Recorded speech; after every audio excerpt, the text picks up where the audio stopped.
Um, so this is actually the start of the afternoon class. We weren't sure if somebody had anything prepared. I didn't realize Bill had something. That's okay. But okay. That's fine. We'll save mine for later. Okay. So we'll still do the afternoon class. I've got enough material to carry us over. But we'll just go ahead and get started on this. Kind of the direction that I think we will go, unless there's anyone that has any other ideas, is we'll kind of start at the beginning of the Book of Mormon, kind of work our way through things. I want to focus particularly on the doctrine of the Book of Mormon, but we'll also throw in some, archaeology and some history and other things that help kind of paint the picture of, what was going on during this time period. Today is not going to be a lot of doctrine. The first chapter of First Nephi is mostly just sort of setting it all up, the story. So we'll kind of just go through some of that. There's all kinds of neat little interesting tidbits within the text itself that point to, that it was truth, that it was Hebrew, that, all these kind of things. And so we'll point out some of those. Some of what I'm going to talk about today, I mentioned in a previous class, so some of it will seem familiar, and I'll just kind of fly through it. But I want to establish kind of some baselines and maybe some things for us to look for in the text. Like understanding some of the Hebrew things. Maybe as we read it, some of those will stand out to us. But like I said, the direction I think in general will be more focused on what does the Book of Mormon say about what we should believe about our doctrine itself. Does that sound reasonable? Okay. All right. So to really just start with the Book of Mormon, you have to start with the title page. A lot of people kind of skip past it and just want to go to 1 Nephi chapter 1. And we need to remember that the title page it is part of the Scripture. Joseph Smith actually interpreted the title page. It was written by Moroni at the end of the plates. And so they put it at the beginning just because it seemed like a good place to, sort of an introduction to the book. But it was interpreted off the plates. And this is a statement by Joseph Smith. He says, I wish to mention here that the title page of the Book of Mormon is a literal translation taken from the very last leaf on the left-hand side of the collection or book of plates, which contain the record which has been translated, the language of the whole running the same as all Hebrew writing in general, and that said title page is not by any means a modern composition either of mine or of any other man who has lived or does live in this generation. So he's making sure we understand that he didn't write this. It's not like a summary to the book that he just stuck at the beginning. This is actually from the Scriptures. So let's read what it says. And this is, I think it's important to read this because it gives us some clues as to things we should look for as we study the Book of Mormon, at the purpose of the Book of Mormon, why we have it. So it says, an account written by the hand of Mormon upon plates taken from the plates of Nephi. Wherefore it is an abridgment of the record of the people of Nephi, and also of the Lamanites, written to the Lamanites, which are a remnant of the house of Israel, and also to the Jew and Gentile. So who's the book written to? Written to the Lamanites, right? But also Jew and Gentile. So who does that leave out? It's pretty much everybody, right? Okay. So it says, written by way of commandment, and also by the spirit of prophecy and a revelation. So he's saying right here that one, these are binding things for us. They're commandments from God, and two, it was by revelation. It wasn't just, these prophets, Nephi and Lehi. They weren't just writing down their thoughts. They were inspired by the Spirit of God to write these things down for the future generations. It says, written and sealed up and hid up unto the Lord, that they might not be destroyed, to come forth by the gift and power of God unto the interpretation thereof, sealed by the hand of Moroni, and hid up unto the Lord, to come forth in due time by way of Gentile, which that's important. So who did they come by way of? Joseph Smith, right? So that identifies right there that it came through a Gentile. And we are Gentiles, the white race, the Americans. We're in general are Gentiles. And we would have been considered Gentiles in Jesus' day in Jerusalem as well. The Jews, they were house of Israel, and we would have been like the Romans, just the outsiders, the Gentiles, not part of that covenant family. It says, the interpretation thereof by the gift of God. An abridgment taken from the book of Ether also, which is a record of the people of Jared. So I read some stuff online. There's some speculation that Moroni actually wrote this in two parts. That he did the first part down to verse 4 here, and then later, after he got done handling the small plates, or the 24 plates of ether, the Jaredites, that he finished. And I can't remember all the details, and it probably doesn't matter. But anyway, they believe this. The scholars believe that it was written at two different time periods, but the same, written still by Moroni. It says, an abridgment taken from the book of Ether also, which is a record of the people of Jared, which were scattered at the time the Lord confounded the language of the people when they were building a tower to get to heaven, which is to show unto the remnant of the house of Israel how great things the Lord hath done for their fathers. So this is really important here. This is part of the purpose of the Book of Mormon, to show unto the remnant of the house of Israel how great things the Lord hath done for their fathers. When you think about the suffering that the Jews, that Israel has had to go through over the millennia, and even today, right now, right at this moment, there's Jews suffering at the hand of wicked men. And what a beautiful blessing the Book of Mormon will be to show them that they're not lost, they're not forgotten, they're not abandoned. They are his chosen people. He loves them, he's not forgotten them, and he's calling them to repentance. And the Book of Mormon, and then you think about the ones that have come over here, the Native Americans, the Central Americans, the native peoples of this land, they have no idea the heritage that they have, where they came from, their existence, the covenants that God has made, the promises that he's given to them on this land.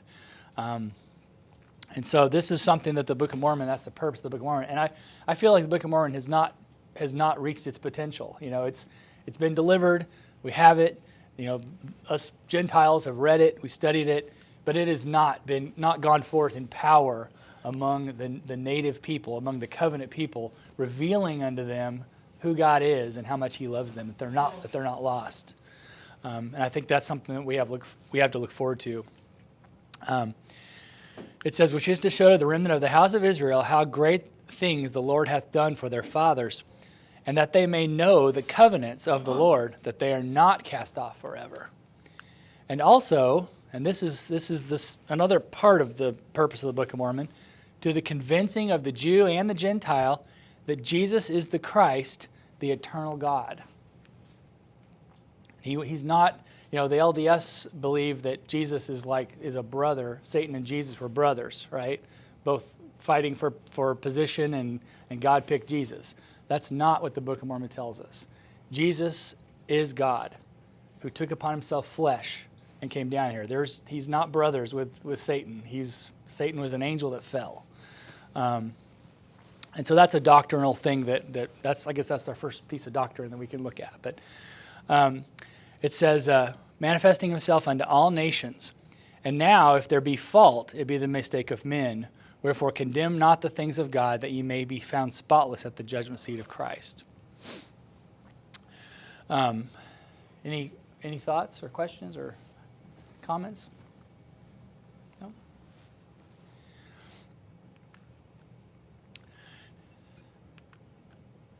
So here's where it starts off. 1 Nephi chapter 1. Nephi, and I'm going to point out a few things about Nephi. Nephi, in my opinion, is probably the best writer of the Book of Mormon. He is so prolific in his wordplay, his use of the Hebrew. It is rich with Hebrewisms and stuff that you not that you don't find it elsewhere, but it's really, really heavy in the book, in Nephi's writings.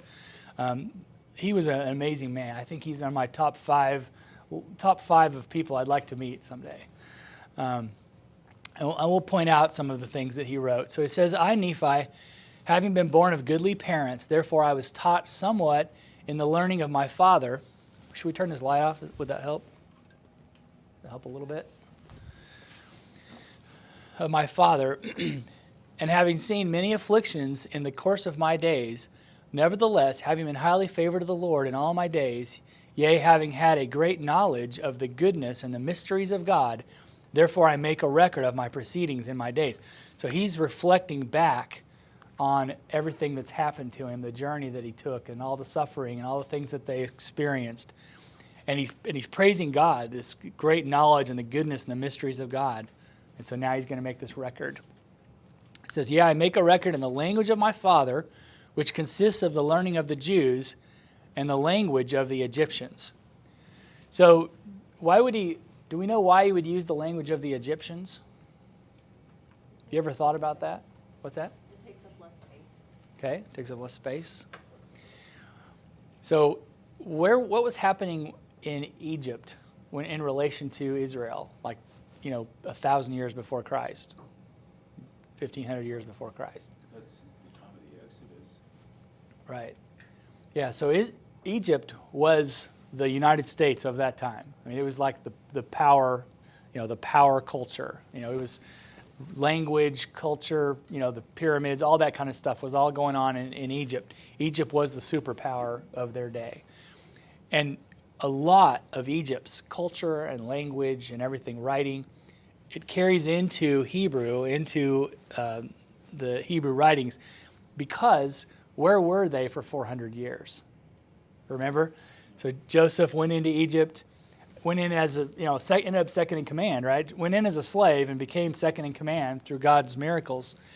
But over time, for 400 years, that morphed back into slavery. Because they weren't Egyptian. They were foreigners, right? So their language, their culture, even their religions were all affected by Egypt. And so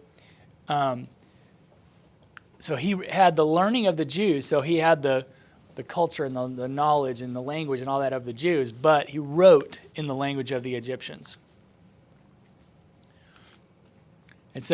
And I know I've showed some of this to you before, and we'll just kind of fly through it. If you have any questions, stop me. But I just wanted to remind you, so ancient Hebrew was a pictograph language like hieroglyphics, like Egyptian hieroglyphics, because it came from that. That's where it morphed from. This here is actually Egyptian hieroglyphics, and there's over 700 characters in the Egyptian language, in the characters.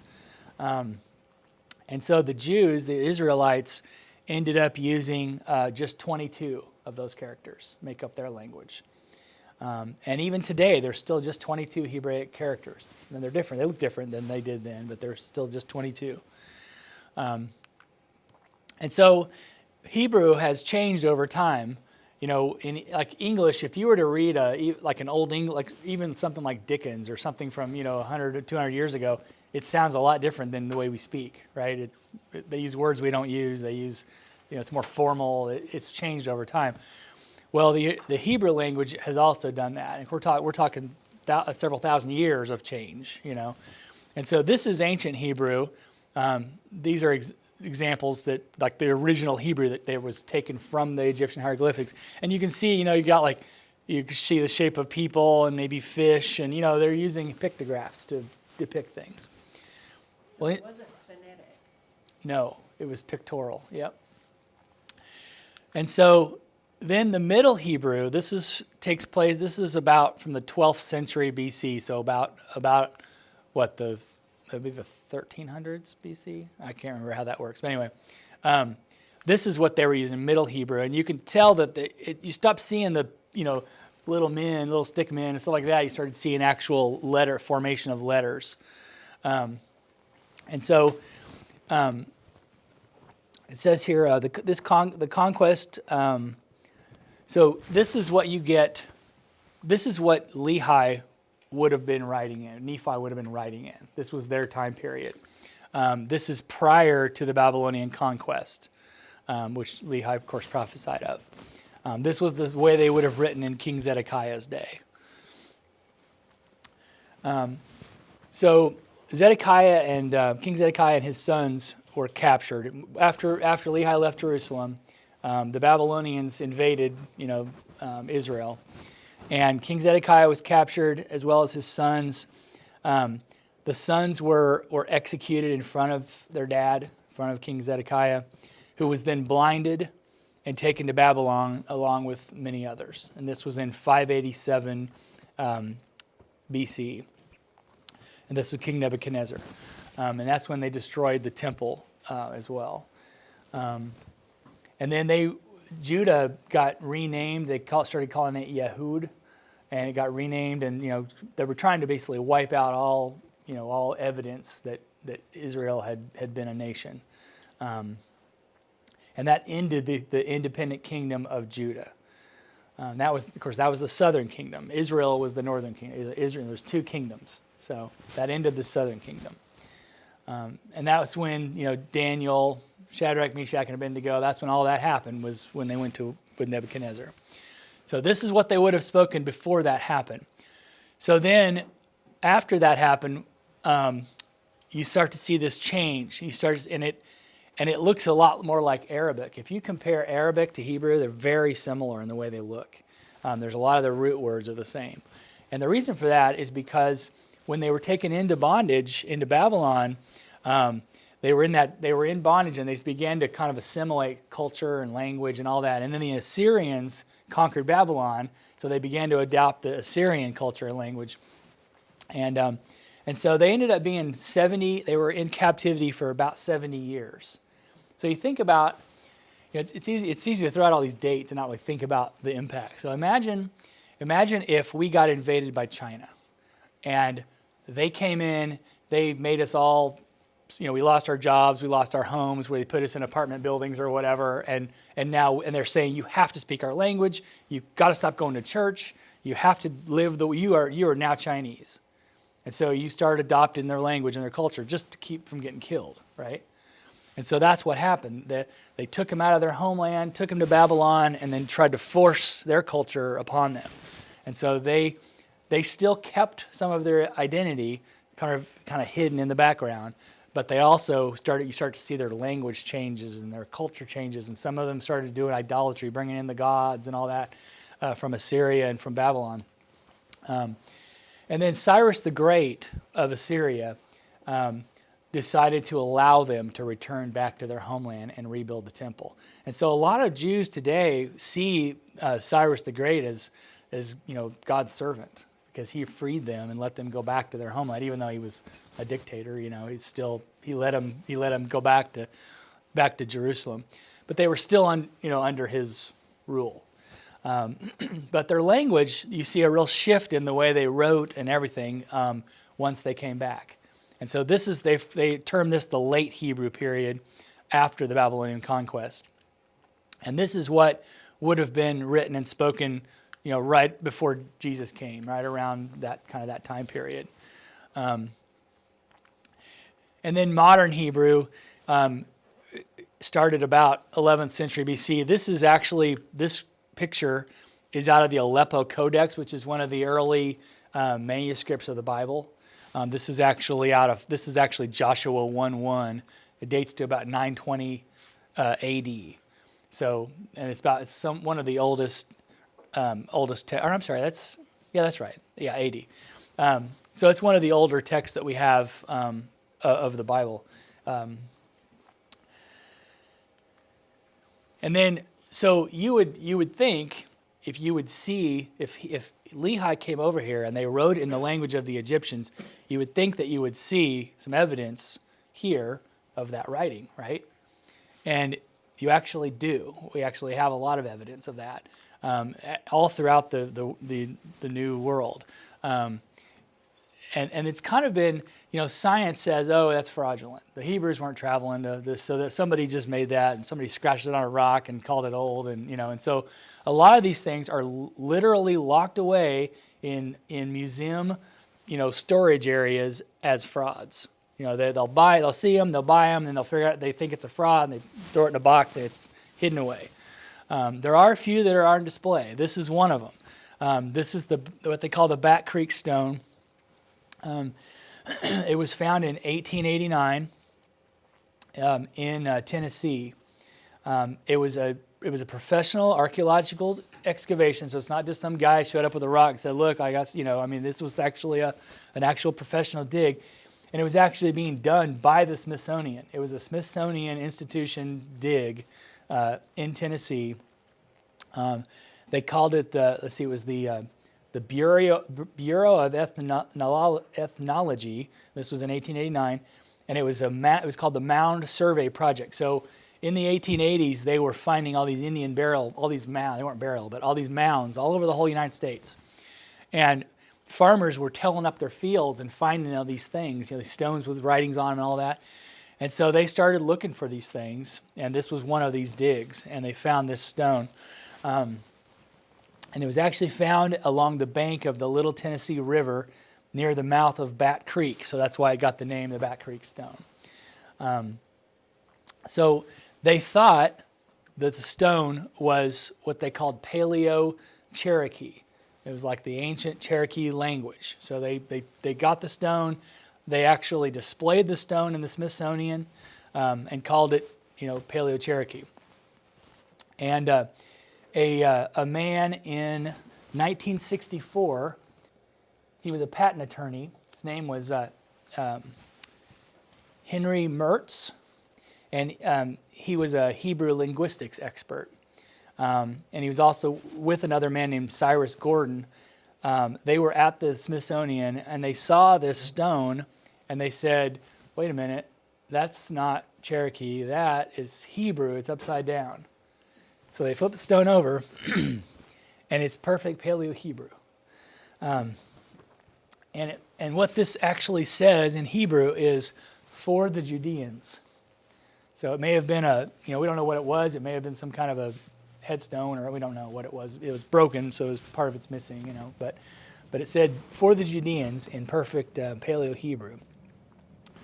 As soon as the Smithsonian caught wind or heard them say this, they said, "Oh, well, it's fraud," and they tried to, and they sold it. That's what they did, and now it's on display. I can't remember where it is, but it is in the United States in a museum on display right now.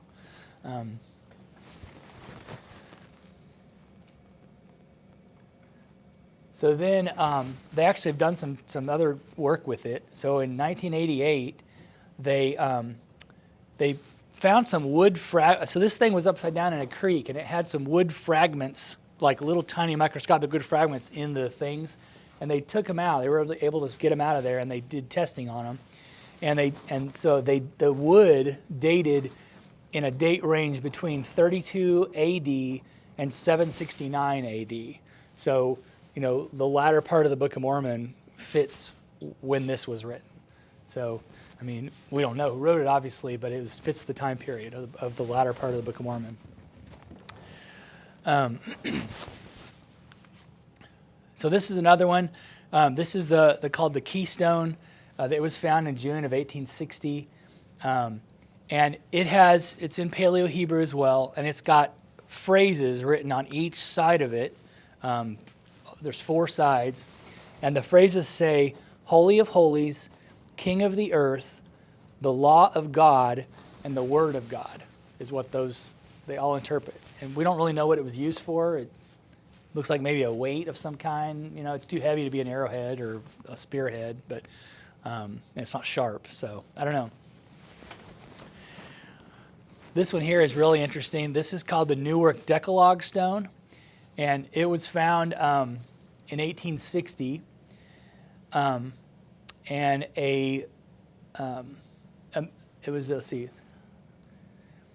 guy by the name of Wyrick found it, and he found this box. So this right here is a box that this stone goes inside of. So the box was smooth on the outside.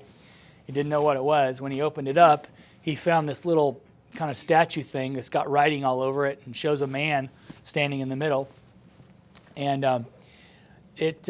what's interesting is when you interpret the Paleo-Hebrew on it, it actually has the 10 Commandments on it.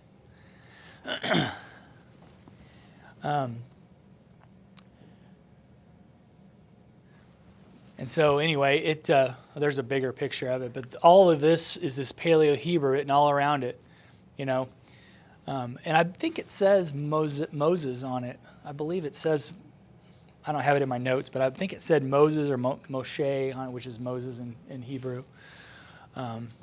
Anyway, yeah, that shows you the sides. He was written on all the sides and the back and everything, all over it. Yes? That was a stone box. Mm-hmm. How large was It was small. It's just a little tiny thing. Mm-hmm. Yep. When I first saw it, I thought it looked kind of like the boats the Jaredites used. Oh, yeah. Tight like a dish. Yeah. And so also the languages of the Native Americans. So there's actually a lot of parallels between Hebrew and their language. So, these are the words we would use in English. And then the way the Native Americans say it, and then how it is in Hebrew. And you can see like Yehovah, Jehovah, or Jehovah. And you can see how many compare. Like, this like father, Abba, and Abba. It's the same exact word. And of course, over time, some of the words have changed a little bit. Like Kenai versus Canaan. It has an I at the end instead of an N. But there's all kinds of Kesh and Kish and Ararat and Ararat. It's the exact same word. It's pronounced the same way. So there's a lot of stuff carry over. That's in the spoken language. Also in the written language, according to experts, there's like over 500 Indian cultures in the United States, and only 3 of those actually had a written language that we know about. And the Micmac were one of them. And so you compare the Micmac to ancient Egyptian, and you find a whole bunch of parallels. So this is Micmac for the word name, and they're not exact, but you can see the how similar they are. Some of them are exact, but they're very, very similar symbols that mean the exact same thing. So, and that's in the Micmac language. And ironically, the Micmac are located, their tribe was right there in the northeastern part of the United States. Very close to, Book of Mormon is right in here. So very, very close to that area. The Micmac, yeah. Yeah, I know you can't read all these words, but every one of these is a tribe. There's just tribes just completely covered the whole United States. This is another interesting chart. So this is the ancient Hebrew, then you have the Paleo Hebrew, then modern Hebrew, and then English, how the letters that they translate into English. And so what's interesting, I know you can't read this, but it says Aleph. So the symbol for strong or leader is it's an ox head. And then Beit means tent. So, it's a picture of a tent, and it means like family, house. It's used in a couple different ways, but it means, a dwelling place. Yeah, I don't know, it's just a hash mark, yeah. But, yeah. So what's interesting is Aleph, Beit are the root of alphabet. That's where we get the word alphabet, is the first 2 letters or characters in the ancient Egyptian and then Hebrew language. It all carries over. If you look this up like on Google, it'll say it came from the Greek. But the Greek, because alpha and beta, but those have their roots in ancient Egyptian, which so does Hebrew. So it all ties back. There's not like a clear line where a new language was invented. They all affect later on languages. And we'll get more into this in a little bit. But like I said, I don't want to get too much into this because I want to stick with the text. But I just wanted to give you a little bit of background. So as we're reading, I want you to pay attention to this. So Hebrew has very few adjectives, very few description words. So if it says, like we might say, oh yeah, I broke my ankle and it was like crazy huge and red and swollen and it was just killing me and it was just disgusting. It looked like a watermelon or whatever your adjectives are to describe it. Whereas in Hebrew they would just say it was really bad or it was exceeding bad. They don't have a lot of words to like describe the details of what it looked like. And what's interesting is we see that all through the Book of Mormon. And so as we read some of these and as you study, look for situations where they're describing it with very few descriptive words. So it says, "Wherefore they came unto me and loosed the bands which were upon my wrists, and behold," and this is his way of saying it was really, really bad, because this is more description than usually you get. Had much swollen exceedingly. Also mine ankles were much swollen, and great was the soreness thereof. This is really dramatic. It doesn't sound like it to us, but this is his way of saying that it was horrible. But they don't have a lot of words besides exceedingly. It was exceedingly bad, and it was swollen, and it hurt. They don't have a lot of comparisons. And I'll show you a few other verses. So this is the go-to word for describing things. And here's examples. It came to pass that he prayed unto the Lord, and there came a pillar of fire and dwelt upon a rock before him, and he saw and heard much. And because of the things which he saw and heard, he did quake and tremble exceedingly. And was exceedingly young, exceedingly glad, exceeding sorrowful, exceeding great, exceeding fine, exceeding frightened. I mean, these are all that's their description word, exceeding. So what's that? They weren't dramatic. Yeah, they weren't very dramatic. They were just like, this is what it is, and I'm not making a scene here. I'm just telling you that it was really bad. That's it. And here's some more. I mean, you can just see it repeats over and over and over. So as we read, when you see the word exceeding, you can kind of chuckle. That's descriptive. They're saying it's really, really bad. That's right. Okay, so now I want to set up where we got what are these First Nephi chapter 1. Where are we reading from? What is this in relation to the rest of the Book of Mormon? And this is where Nephi explains this. He explains it in chapter 5. And it says, "And it came to pass that the Lord commanded me, wherefore I did make plates of ore, that I might engraven upon them the record of my people." So he made these plates himself. "And upon the plates which I made," and these are my marks here, the large plates of Nephi, "I did engrave the record of my father, and also our journeyings in the wilderness, and the prophecies of my father, and also many of mine own prophecies have I engraven upon them." So, do we have the large plates of Nephi? I mean, is that in the Book of Mormon? That's the 116 pages that were lost, because he began interpreting Lehi's writings, or the writings, the story of Lehi, basically. And so think about that.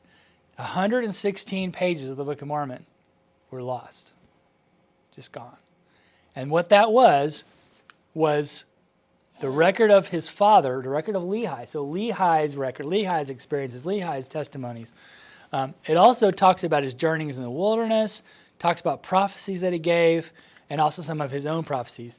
All of that was lost when we lost those 116 pages. And everybody knows the story, right? Do I need to refresh it, or we got it? Didn't lose the place, just lost the paper. Lost the paper, right? Yeah. The plates remained. So, for anybody that doesn't remember, Joseph Smith began interpreting, right, with the interpreters, wrote everything down, and they got 116 pages of handwritten text. And Martin Harris, he was financing the Book of Mormon. He was going to be the one supporting it financially to get it published and all that. Well, his wife was extremely demanding, and she wanted to know where her money was going. She wasn't a believer. She wanted to see these plates. She wanted to see this record. She was very demanding. And Joseph was told not to show them to anyone, and so he didn't. And Martin Harris, because of the pushiness of his wife, finally convinced Joseph to let him take the handwritten work that they had done, take the manuscript up to where they were at that point, and let his wife see it. Because she was paying a lot of money out of their they were actually, I think they financed some of their farm to pay for it. And so she wanted to, I can understand. She wanted to know, if I came to my wife and said, hey, I want to give $10,000 to Bill because he's getting ready to write a book. She's going to want to see, well, what's this book all about before I start giving $10,000, right? And so Martin, we don't know exactly what happened, but Martin showed him to his wife, and they were lost at some point. They were either stolen, lost, burned in the fire, got wet. We don't know. It's probably based on personality from what we saw, like Lucy Mack Smith did not speak very highly of Mrs. Harris. It's likely she just threw him away. I mean, I don't know. Maybe she's trying to not to have to give that money over, so she's just got rid of the evidence. Well, anyway, so Martin had to go back to Joseph and say, I lost him. I don't have him. And so, of course, Joseph was devastated because, one, it was a lot of work, 116 pages of this interpreting.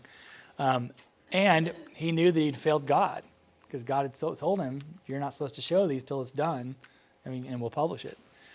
And so he went back to God and asked God to let him do it again, and God would not allow him to interpret them again. Said, these are gone. But God knew this would happen, and so he told Nephi to go in and pick out the important parts, the prophecies, the revelations, the spiritual things, and put them in a smaller set of plates. And that's the small set, the small plates of Nephi. So here it says, and I knew not at the time when I made them that I should be commanded of the Lord to make these plates, meaning the small plates he's now writing on. So he already made the large plates. He doesn't really know why he's making these small ones, but he's just being obedient to God. But God knew, right? God had a plan. So it says, wherefore the record of my father and the genealogy of his forefathers and the more part of all our proceedings in the wilderness are engraven upon those plates of which I have spoken, the large plates, which we don't have. Wherefore the things which transpired before I made these plates are of a truth more particularly made mention upon the first plates, meaning the plates that were lost. And after I had made these plates by way of commandment, I, Nephi, received a commandment that the ministry and the prophecies and the more plain and precious parts of them should be written upon these plates. So God said, go through the big plates and take out all the important precious parts and put them on these small plates. It says, so he's writing all this on the small plates. So what we have in the Book of Mormon, 1 Nephi chapter 1, is on the small plates. So he's basically abridging what's already been written on the large plates into the small plates. So that really tells us that what's there is really important. He only wrote down the stuff that was, spiritually edifying to his future generations, stuff that we need to know. There's not a lot on geographical stuff. We went up this valley and we crossed this river. If there was more, we could probably figure out exactly where they lived and all that kind of stuff, but there's not a lot of that. Most of it's doctrinal, spiritual stuff. And it says, and that the things which were written should be kept for the instruction of my people who should possess the land, and also for otherwise purposes, which purposes are known unto the Lord. Wherefore I, Nephi, did make a record upon the other plates, the large plates, which gives an account, or which gives a greater account of the wars and contentions and the destructions of my people. So what would have been written on the large plates that was lost, the 116 pages, was things like the battles they had and the stuff that occurred, the more of the details as far as what happened. And hopefully we'll get to read that someday. That'd be fascinating. But There's a lot of bottles in the small place, so I can't imagine it being. yeah, I know. Yeah, I know it. Okay. So it says, and now, I think I already. Yeah. And now I, Nephi, do not make a full account of the things which my father hath written, for he hath written many things which he saw in visions and in dreams. And he also hath written many things which he prophesied and spake unto his children, of which I shall not make a full account, but I shall make an account of my proceedings in my days. Behold, I make an abridgment of the record of my father upon the plates which I have made with mine own hands. Wherefore, after I have abridged the record of my father, then will I make an account of mine own life. And so that's why First Nephi is a lot of it's just sort of setting up the story, and he's getting it off. He's basically telling his father's story of his dealings with God. This is an interesting verse. So this just sort of stuck in the middle. He's kind of telling the story, and then all of a sudden there's this one verse in the middle. And it's like Nephi saying, here's why I'm doing this. And I think this is important for us. He says, but behold, I, Nephi, will show unto you. And now remember, he's talking to his future generations. This book is for his children, right? For his future generations.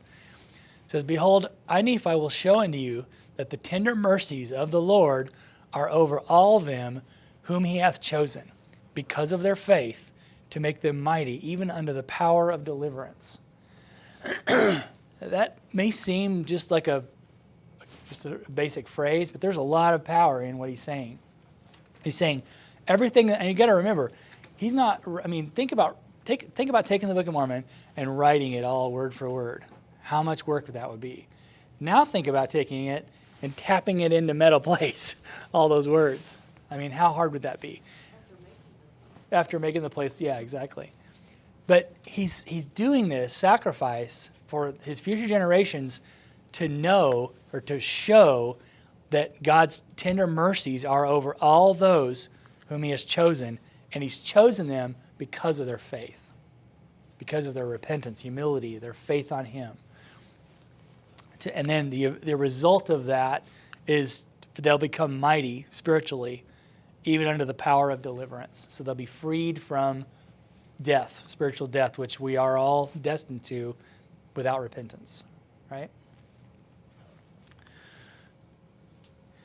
Let me go 2 more slides and then we'll end it. So I wanted to set up a little bit of context as far as what was going on in Jerusalem, what the life that they were living at this time. We know from the Book of Mormon that Lehi did not know what tribe he was of.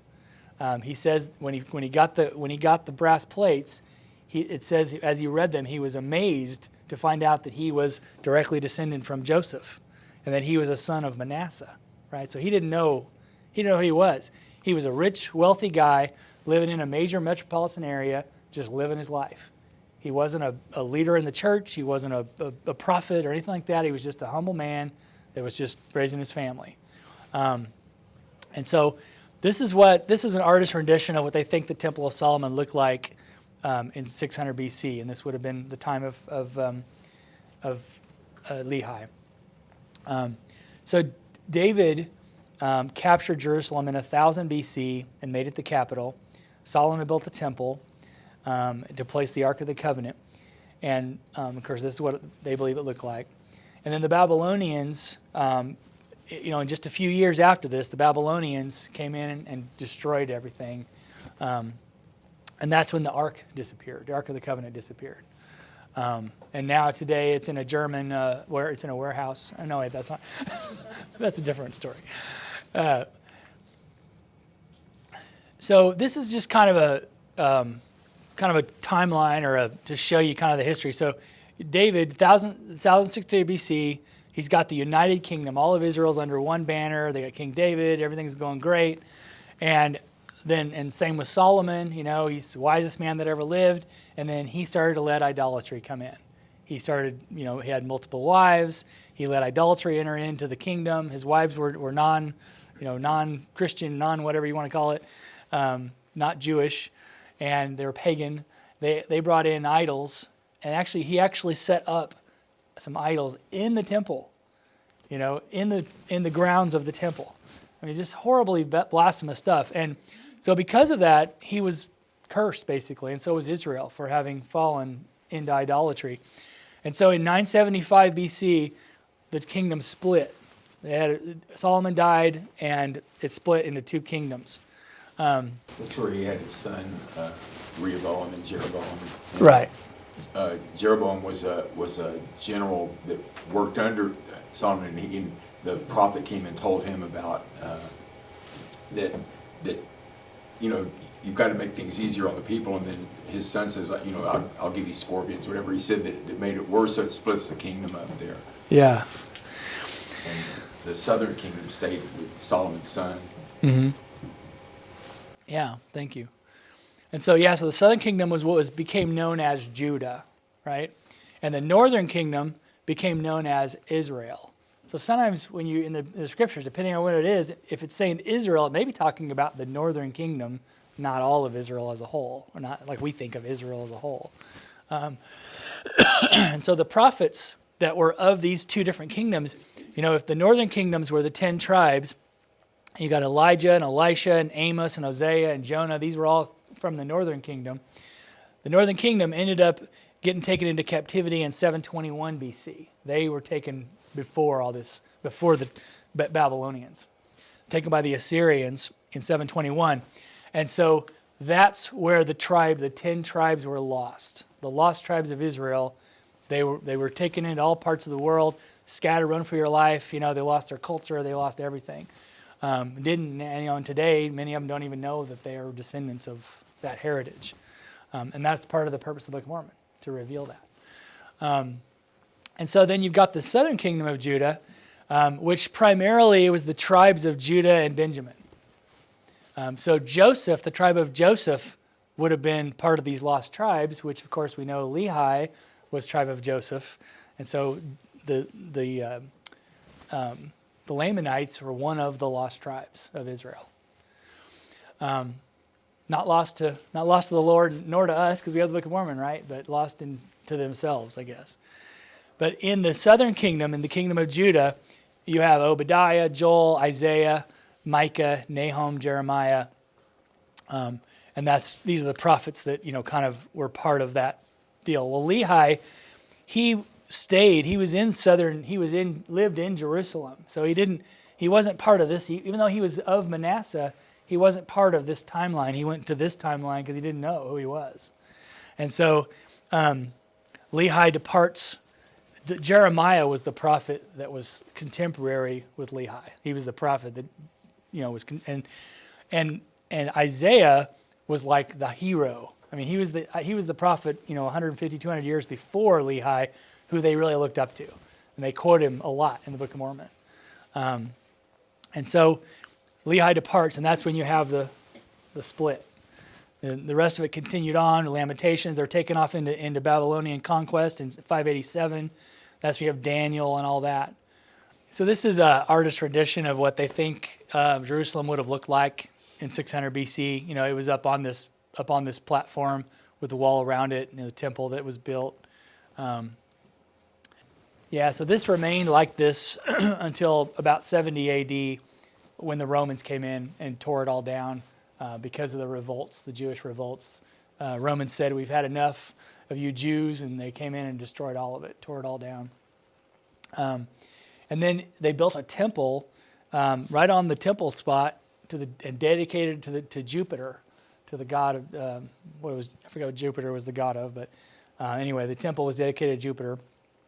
And then, of course, that set the Romans off. And then in the 4th century AD, they finally tore it down. There was another war. The Jews fought back, tore it down, and then the land just was sat undeveloped for a long time. Then the Persians won a war, that was in 614, and then shortly after that, in 637, the Muslims won that territory and came in and wiped everything out. And that's when they built. It was a little bit later, but they built the mosque that's there now. The Dome of the Rock Mosque was built. So everyone's building these temples on this exact same spot. I don't know if it's out of disrespect or what. But they're all building on the same spot that Abraham or that David had built his temple. Yeah, just a show of power. Yep. And so Muslim heritage were to take over somewhere and build a mosque on top of it. They were trying to build a mosque actually near the World Trade Center site. Oh, really? On that site. Wow. There was a bunch of political. Yeah. Wow. So there's the Dome of the Rock today, and they believe the temple was right underneath that. And so, this is the second oldest Muslim building or site in the world. And so if they were to tear that down today, you'd have a world war. I mean, the Muslims would lose their minds. And they'd all, even ones that we consider allies right now, would all totally turn their backs on us and join in, because that spot's considered sacred. So I'm going to show one quick little clip, and then we'll call it a day here. This just shows, so hopefully you can see this, but so right here is Israel, right? This is just a graphic video that shows the occupations of this land from 3000 BC all the way to 2006. So you can see who owned it. So King Egypt had it first. And the timeline moves along the bottom. You can see the years and everything.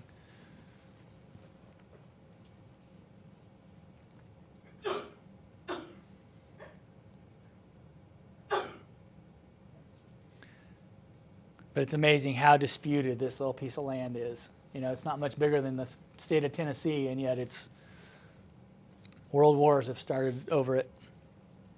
I read something that said current Israel is about half the size of New Jersey, and at the narrowest part, it's 9 miles across. Wow.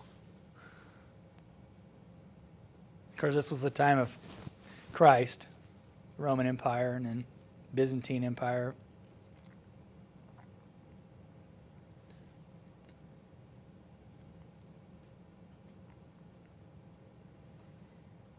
The Muslim Caliphate.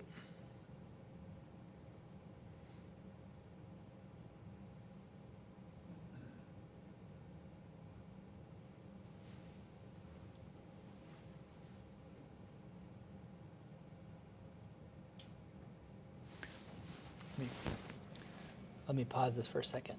Oops. Let's see.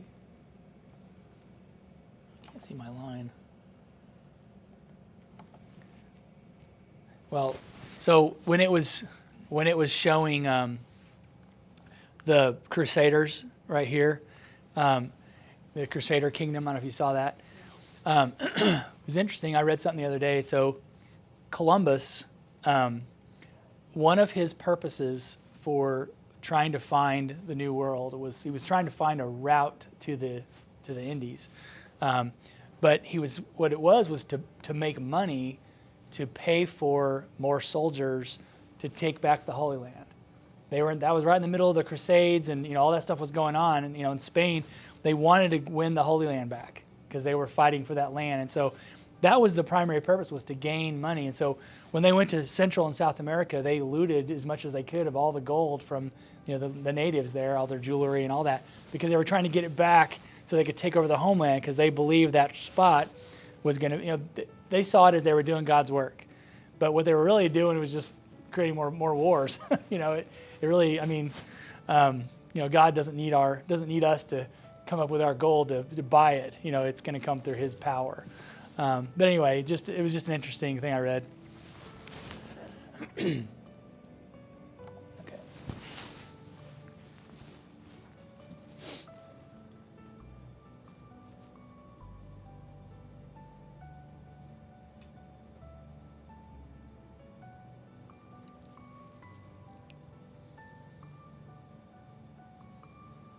So it occurs in 1948, that becomes a state.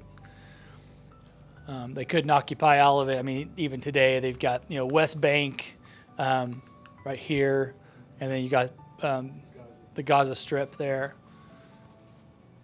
So, and that tiny little piece that was right there, that's what all this fighting has been over, is that little Gaza Strip.